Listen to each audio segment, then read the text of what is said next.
සදහම් හඬ YouTube නාලිකාව වෙත ඔබ සාදරයෙන් පිළිගනිමු.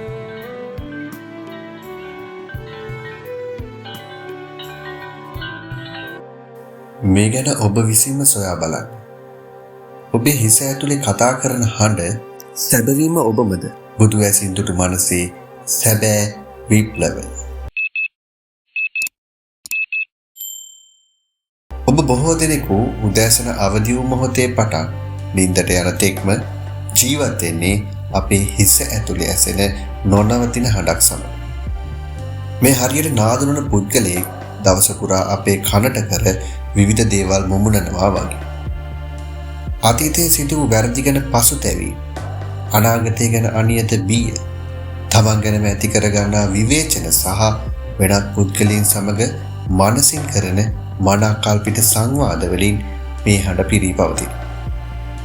සාමාන්‍ය මිනිසුන් ලෙස අප සිතා සිටින්නේ මෙම හඬ වූ මෙම සිටිවිලි සමුදාය යනු මම කියලා. එහෙත් සිද්ධාර්ථ ගෞතමයන් වහන්සේ බුද්ධත්වයට පත්වීමට පෙර සිටම ලෝකයේ දෙස බැලුවේ ඉතා සියුම් විද්‍යාත්මක ඇසකි. එහිදී උන්වහන්සේ තුටු ගැඹුරුතම සත්‍ය නම් අපේ මනස ගෝසාකාරී වුවත් අප තුළ ඇති සැබෑ ලෝකයේ දකින ස්වභාවය ඉතා නිහඬ බවයි. බුදුන් වහන්සේ මෙම කාරණය වටහා ගත්තේ හුදෙක් දර්ශනයක් නොව ප්‍රායෝගික නිරීක්ෂණයක් ලෙස. ඔබ මතකට සංසුන් වී ඔබේ සිත දෙස බැලුවොත් ඔබට පුදුම සහගත දෙයක් පෙනෙන්නට පුළුවන්.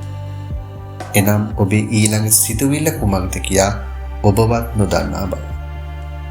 සිතුවිලි යනු ඔබ බලෙන් උපදව ගන්නා දෙයක් නොවේ. ඒවා નિરાයාසයෙන්ම පහළ වෙන දෙයක්. යම් දෙයක් ඉබේ හටගන්නවා නම් ඒ දේ මම හෝ මගේ යයි කිව හැක්කේ කෙසේද යන ප්‍රශ්නය බුදුන් වහන්සේ මතු කළේ ඒ නිසා. බොහෝ විට අපේ සිතුවිලි අපිව පාලනය කරන්නේ වඳුරෙක් ගසින් ගසට පනින්නක් නෙවෙයි. බුදුදහම තුළ මේ වඳුරු මනස ලෙස හඳුන්වනවා. මෙම වඳුරු මනස කිසි විටකත් සෑහීමකටපත් නොවේ. එය නිතරම කියන්නේ මට මේ දේ මදි. මම සාර්ථක මදි. මේ දේ එහෙම නොවෙන්න තිබුණා. වැනි කාරණා. මේකේ භයානක කාරණේ නම් මෙම සිතුවිලි කතා කරන්නේ ඔබේ හඬින් වීම. එම නිසා ඔබ එම සිතුවිලි සත්‍යය විශ්වාස කරමින් ඒවට රැවටෙනවා. දුක හටගන්නේ ජීවිතයේ සිදුවන දේවල් නිසාම නොවේ. එම සිතුවීන් ගැන අපේ මනස විසින් ගොතන කතාන්දර විශ්වාස කිරීම තුලින්.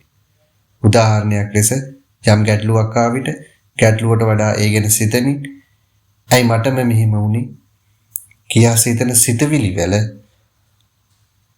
අපෝ පීඩාවට පත් කරනවා.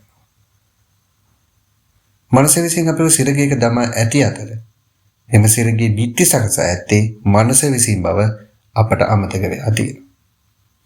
බුදුන් වහන්සේ පෙන්වා දුන් විමුක්තිය ඇත්තේ සිතුවිලි සමග සටන් කිරීම හෝ මනස බලයෙන් නිහඬ කිරීම තුල නෙමෙයි. සිතුවිලි දෙස ඇමරිකානු ජාතිකයෙකු පාරේ යන වාහන දෙස බලන් ඉන්නාගේ නිරීක්ෂකයෙකු ලෙස බැලීම තුලයි. සිතුවිල්ලක් ආ විට මේ තරහක් නේද ආවේ? මේ ආවේ බියක් නේද? ලෙසය හඳුනාගෙන එයට යන්නට හැරීම තුලින් සිතුවිල්ලට අපිව පාලනය කිරීම නැති බලය නැති වෙලා යනවා. බුදුන් වහන්සේ වදාන ලද පංචස්කන්ධය සහ අනාත්මයක් නැත යන සංකල්පය සරලව තේරුම් ගත්තේ නම් එයින් කියවෙන්නේ වෙනස් නොවන ස්ථිර වූ මම කියා කෙනෙක් සොයාගත නොහැකි බවයි. අපේ ශරීරය වෙනස් වේ. හැඟීම් ඇති වී නැති වී යයි. මතකයන් වෙනස් වේ. මේ සියල්ල නිරන්තරයෙන් වෙනස් වෙන්නේ මම යනු කවුරුද?